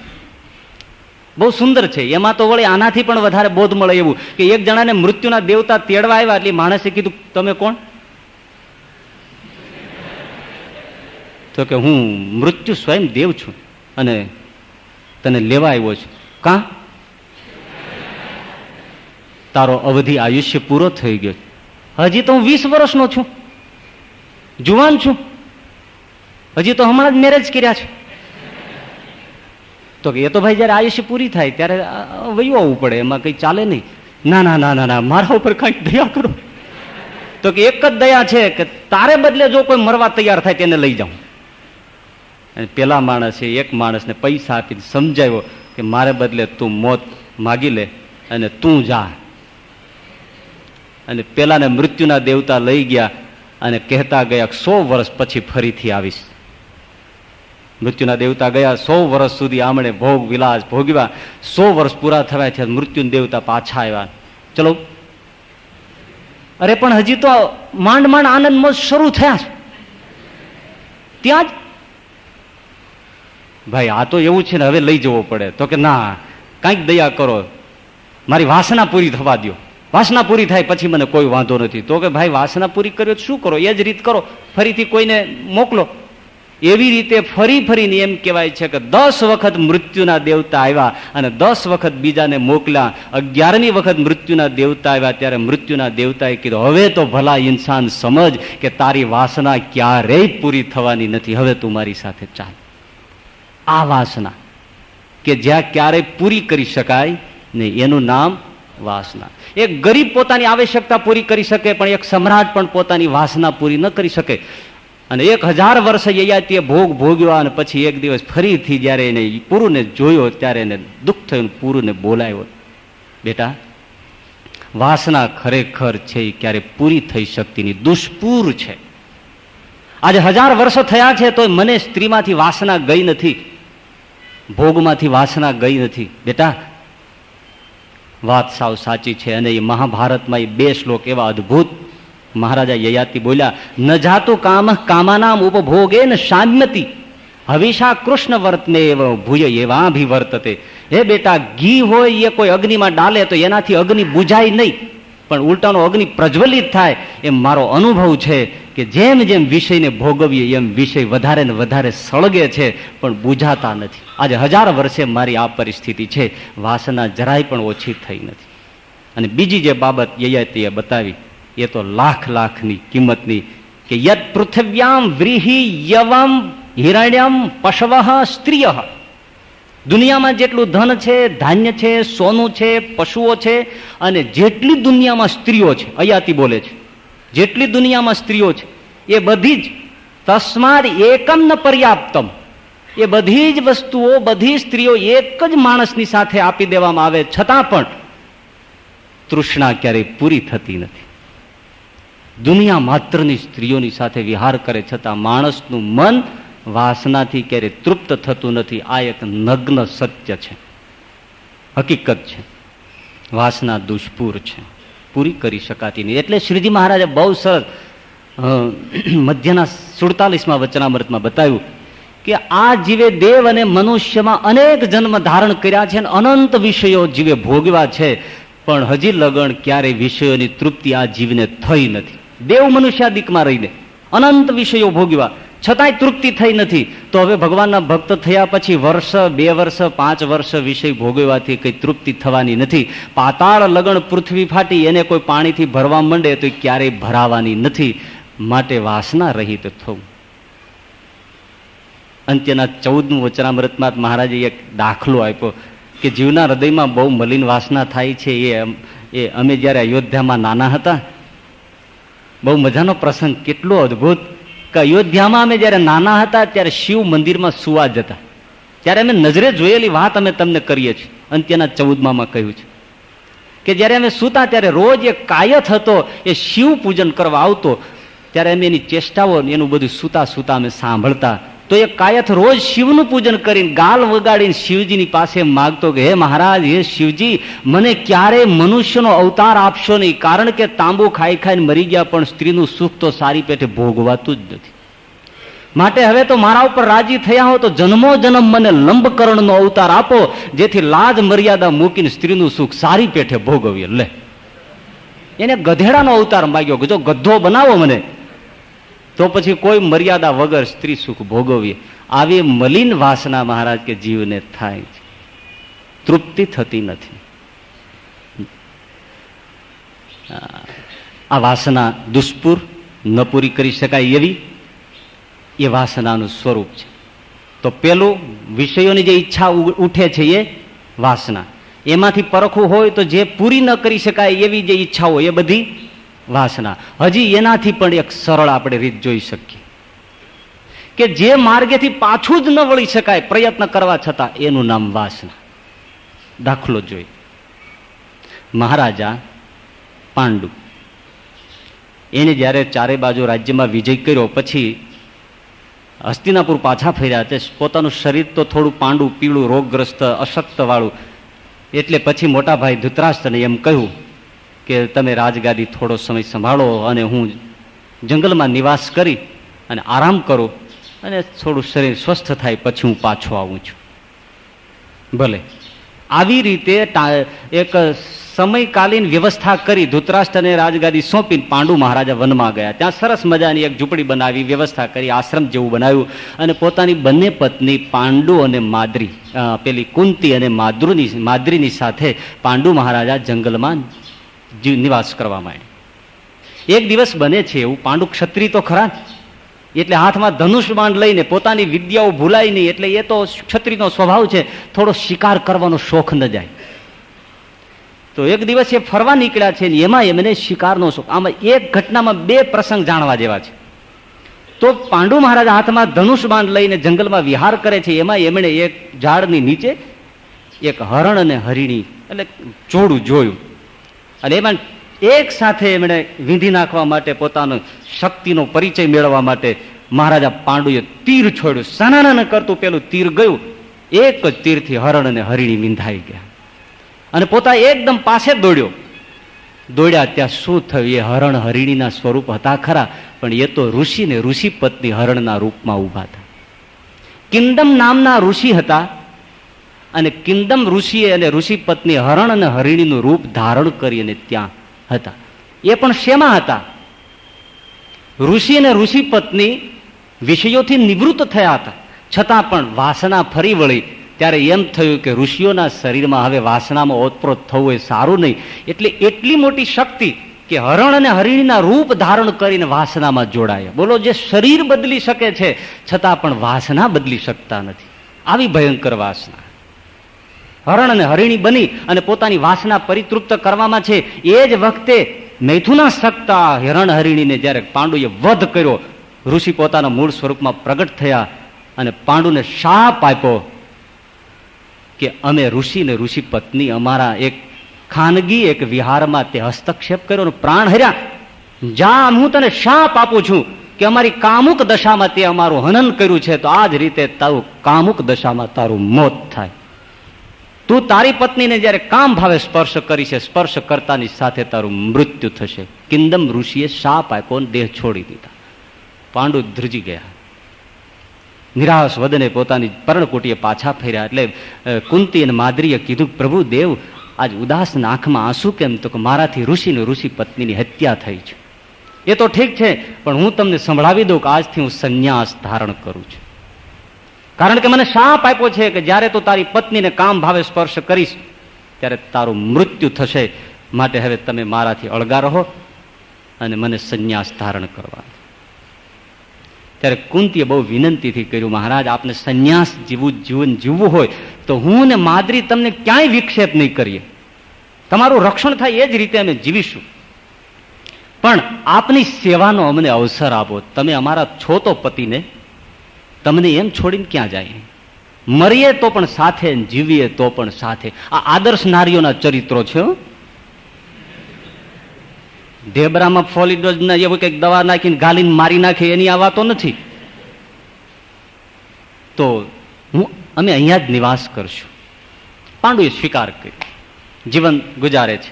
તપસ્વીનું ઋષિનું જીવન તપશ્ચર્યામાં લીન, પ્રભુ ભજન અને શાંતિથી જીવન છે. હવે જુઓ, જે માર્ગેથી પાછું ન વળી શકાય એનું નામ વાસના છે. તો પાંડુ મહારાજ એક દિવસ એક વૃક્ષના થડે આસન બિછાવી અને માળા કરે છે. થોડો વર્ષાનો આછો સમય છે, નિઝરણા ખળખળ કરતા વહે છે, વસંત ઋતુ જેવી માદકતા છે, અને માદરી એ જળધરામાંથી પાણીનો ઘડો ભરી સ્નાન કરી અને માથે એક જળકુંભ લઈ અને માદરી ચાલી આવતી હતી. એને જોતા પ્રકૃતિનો કંઈક માદકતા અને પાંડુ મહારાજાને વિષયનો સંકલ્પ થયો, ભોગ સંકલ્પ ઉઠી આવ્યો, વાસના પ્રબળ બની. એને યાદ છે કે હું આને સ્પર્શ કરીશ તો મારું મૃત્યુ થશે. જુઓ, પણ છતાંય પાંડુ મહારાજા પાછા ફરી શકતા નથી અને માદરીની નજીક જાય છે. માદરી સમજી ગઈ, માદરી દોડવા ગઈ કે ના પ્રભુ, તમને વરદાન છે, તમને આદે શાપ છે મહારાજ, મારો સ્પર્શ ન કરો, તમને શું થયું છે? અમારા સૌભાગ્ય જૂટવાઈ જશે મહારાજ, દૂર હટો. પાંડુએ કહ્યું કે દેવી, મને ખબર છે કે મારું મૃત્યુ થશે, પણ થોડી ક્ષણ. ના મહારાજ. એ જપાજપીની સાથે જ પાંડુએ માદરીનો હાથ કામ ભાવથી પકડ્યો અને એ જ વખતે પાંડુનું મોત થયું. મરી જવાની ખ્યાલ હોવા છતાં પાંડુ મહારાજ વાસનામાંથી પાછા ફરી શક્યા નથી. આનું નામ વાસના. જ્યાંથી પાછું ન ફરી શકાય. ખબર છે કે આ રસ્તો સારો નથી. કેટલા એવા કુટુંબો છે કે જેમાં એને ખ્યાલ છે કે આ પરસ્ત્રી ગમન સારું નથી, પરિણામ સારું નહીં આવે, પણ એ માર્ગેથી પાછા ન ફરી શકે. એનું નામ વાસના છે. અને આવી વાસના બેબૂજ, એટલે કે એને ઠારી ન શકાય એવી વાસના પોતે ઠરતી નથી, અનેક કુટુંબોને સળગાવી દે છે. એક નાનકડો પ્રસંગ. વાસના કેવી રીતે કુટુંબો સળગાવે. એક કુટુંબમાં એક બાજુમાં પડોશમાં રહીએ, ભાઈ આમના નોકરીએ જાય, બેન એકલા હોય, પણ ટીવી ઉપર કોઈ સારા કાર્યક્રમ આવે એટલે પાડોશમાંથી ભાઈ ક્યારેક જોવા આવ્યા હશે. એમ કરતા કરતા પરિચય વધ્યો અને એ વાસનામાં લપસી પડ્યા. હવે આ વાતની લોકોમાં ખબર પડી એટલે એમના પતિને કોઈએ કીધું કે તમારી પત્નીની ચાલ ચલગત સારી નથી. એટલે એના પતિએ એનો 10 વર્ષનો છોકરો હતો ને એને કહ્યું કે બેટા, તારે છે ને આજે સ્કૂલે બુલે ન જવું, ઘેર રહેજે, કોણ આવે છે કોણ જાય છે એની જરા મને નોંધ આપજે. ભલે. દીકરો તો બેઠો, સ્કૂલે ના ગયો. અને પેલાના જે હશે એ તો આવીને સમય થયો છે એટલે એની આ છોકરાની બાએ કીધું, જા નિશાળે જા. તો કે ના, હું નહીં જાઉં. નિશાળે શું કામ નથી? ના, હું નહીં જાઉં. જાય છે કે નહીં? મારું. ના, હું નહીં જાઉં. આ રગજગ ચાલી. આને એમ થયું કે નક્કી આ હવે આમાં દાળમાં કાળું છે અને આ બધું મારા પતિને કહી દેશે. એટલે છોકરાને ઢસડી એક બાજુમાં ઘાસનું કોઢિયું હતું ને એમાં લઈ જઈ છોકરાના માથામાં લાકડીનો પ્રહાર કરીને છોકરાને મારી નાખ્યો. સગા પુત્રની હત્યા જનેતા એક વાસનાને માટે કરી, બનેલી વાત છે. મારી નાખ્યો, બારણું બંધ કર્યું. વાસનાનો તો જે હતા એ પ્રસંગો પૂરા. સાંજ પડી તેનો પતિ આવ્યો એટલે એમણે ચારે બાજુ નજર કરીને કીધું કે ભાઈ આપણો દીકરો ક્યાં? તો કે ક્યાંય રખડવા ગયો છે પણ પછી આવ્યો નથી. આમને લાગ્યું કે રખડવા નહીં પણ આમાં કાંઈક છે, બોલ ક્યાં ગયો છે? પણ જવાબ નથી દેતી. એટલે પોતે પોતાની રીતે ચારે બાજુ તપાસ કરવા માંડ્યા. એટલે છેવટે આણે એમ કીધું કે છોકરો કદાચ આ ઘાસના ઓરડામાં હશે. એટલે એ ઓરડો જોવા માટે એનો પતિ ગયો. તો જેવો એ પતિ બારણું ખોલીને ગયો એવું જ એને બારણું બંધ કરી દીધું અને એમાં થોડું ઘાસચારો ગાય રાખતા છે એના માટેનું હતું. તો એમાં એ ઘાસની અંદર પૂરી બારણું મારી અને સળગતો કાકડો જ એમણે પેલા ઘાસના ઘરમાં નાખી દીધો. પુત્ર હત્યા કરી, પતિ હત્યા કરી, ખોટું રુદન કર્યું, બધા જે કાંઈ હોય અંતિમ વિધિ કાર્યક્રમો પૂરા થયા. પછી પેલી સ્ત્રી એ પેલા પાડોશ પરપુરુષ હતો ને એમની પાસે ગઈ કે હવે આપણે નિષ્ફિકર છે. ત્યારે પેલા એ કીધું ભાગ અહીંથી, નહીતર મારી નાખીશ. જે એક સ્ત્રી મહિલા પોતાની વાસનાની પૂર્તિ માટે પોતાનું સૌભાગ્યને બાળીને સળગાવી દે, પોતાના પ્રાણ પ્યારા પુત્રને મારી નાખે, કાલ સવારે તારી અતૃપ્ત વાસનાઓ મારો પણ ભોગ લે, નીકળ અહીંથી. તો કેટલાક કુટુંબો આવી રીતે સળગી જાય એ આ વાસનાનું પરિણામ છે, દુષ્પુર છે. એવી રીતે ધનની વાસના, એવી રીતે જ પ્રતિષ્ઠાની વાસના, એક એક વાસનાઓ એવી છે કે જેને ક્યારેય પૂરી ન કરી શકાય. એક ડોસો મરણ પથારી, છેલ્લા ડચકા લેવાય. હવે એમાં મરું મરું થયો છે એમ સમજો ને, સાવ મરું મરું, ગયો કે રહ્યો એમ. ત્યાં માળો બોલ્યો, એલા છગન ક્યાં? છગન એનો મોટો દીકરો.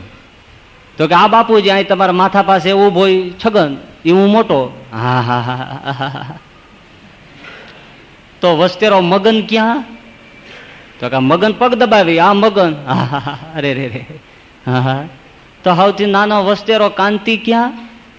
તો કે કાંતિ આ પંખો નાખે તમને. અરે અરે અરે, ત્રણેય અહીંયા દુકાન હાવ રેઢી.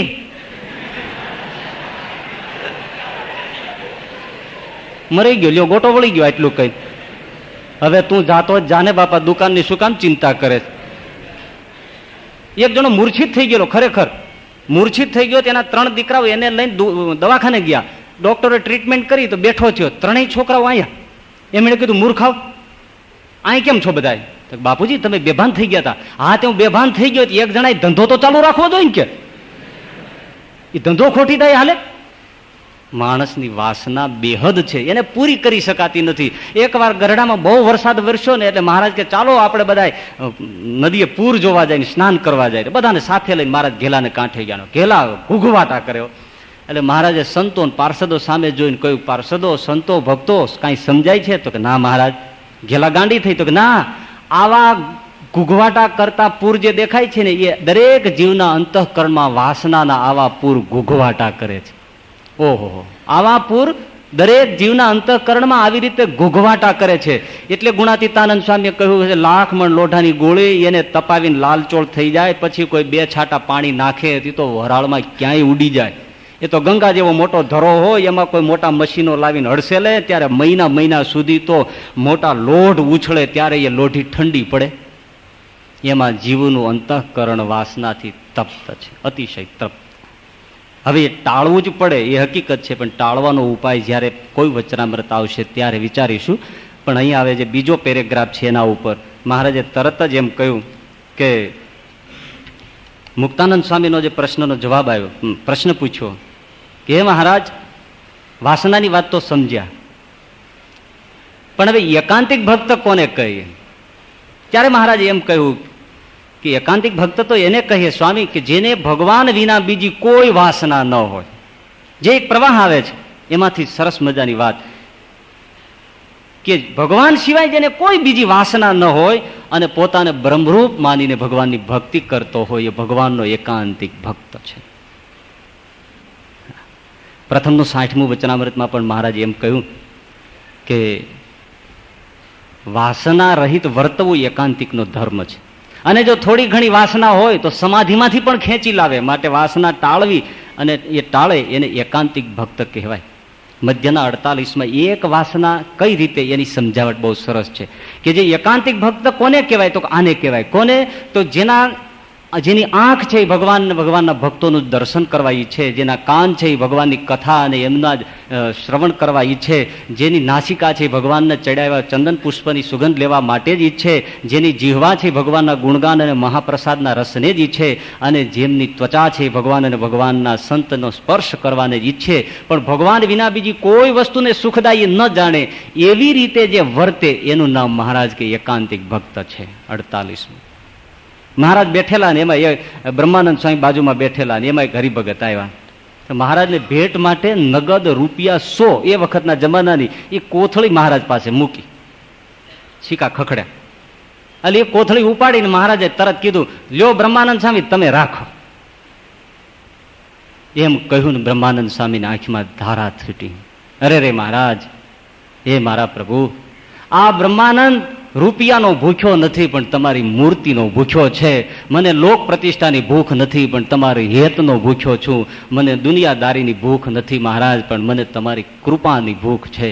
પૈસાનો ભૂખ્યો નથી, હું તો તમારી મૂર્તિનો ભૂખ્યો છું. એક વાસના, જેને બીજું કંઈ જોઈતું નથી, સંપૂર્ણપણે ભગવાન સિવાય બીજું કંઈ. અને બીજી બાબત તરત મૂકી કે બ્રહ્મરૂપ વર્તે. વાસના એક કર્યાનો પ્રયાસ કર્યો હોય, કદાચ એવી રીતે વર્તવા માંડ્યો હોય, પણ આત્મભાવ એટલે કે બ્રહ્મરૂપની ભાવના દ્રઢ ન થઈ હોય તો ભક્તને મોટી હાનિ થાય. કારણ કે જેમ ભગવાનમાં હેત કરે એમ બીજે પણ હેત થઈ જાય. એટલે પ્રથમના 21માં બતાવ્યું કે જે દેહ ઇન્દ્રિયો અંતઃકરણથી પોતાનું સ્વરૂપ જુદું જાણે અને ધર્મે સહિત એકાંતિક ભક્તિ કરે અને ભગવાનનું મહાત્મ્ય અતિશય સમજાય એના માટે સંતનો સમાગમ નિરંતર રાખે, એનું નામ એકાંતિક ભક્ત. આ એકાંતિક ભક્ત છે. આગળ વચનામૃતમાં પણ બતાવ્યું, લગભગ 38માં, કે મિથિલાયામ પ્રદીપ્તાયામ નમે દહ્યતી કિંચન. આવી રીતે જે ગ્રહસ્થાશ્રમમાં રહે છે એ ખરો ભક્ત છે, એકાંતિક ભક્ત છે. એકાંતિકની આ બાબતો છે. લોયાના છઠ્ઠામાં બસ એક ટૂંકું ફોર્મ, કે જે ભક્તને ધર્મ, જ્ઞાન, વૈરાગ્ય અને ભગવાનની ભક્તિ, આ ચારેય સાધનો જેને પરિપૂર્ણ છે એ ભગવાનનો એકાંતિક ભક્ત છે. એકાંતિકનો અર્થ જ છે એકઃ અંતઃ યસ્ય સહ. એકાંતિક જેને એક જ અંત, એની વૃત્તિઓનો એક જગ્યાએ વિરામ, એક ભગવાનના ચરણમાં વિરામ, એક જ જોડાણ, બીજે ક્યાંય જતી નથી જેની વૃત્તિઓ, એનું નામ એકાંતિક કહેવાય. એક ભગવાન સિવાય કોઈ રુચિ નહીં, કોઈ વાસના નહીં, કોઈ સંકલ્પ નહીં. તો આ એકાંતિક ભક્તની વાત છે. અને વાસનાનું જે સ્વરૂપ છે એ ઈચ્છાઓને ઓળખવી, આવશ્યકતાને ઓળખવી, રાગને ઓળખવો અને ન પૂરી કરી શકાય એવી જે વૃત્તિઓ છે એને ઓળખવી, એ બધી વાસનાઓ છે. અને એ વાસનાઓનો નાશ કરતા કરતા ભગવાનમાં એક ભાવથી જોડાઈ જવું, ત્યારે એનું નામ એકાંતિકપણું છે. અને મહારાજે પણ બતાવ્યું છે કે એવું સત્સંગ મળ્યા પછી દુર્લભમાં દુર્લભ જો કોઈ સાધન બાકી રહેતું હોય તો એ એકાંતિકપણું છે. એ એકાંતિકપણું હાંસલ કરવું, એવી રુચિ વધે એવી પ્રભુ પાસે પ્રાર્થના સાથે આ વચનામૃત પૂરું કરીએ. સહજાનંદ સ્વામી મહારાજ.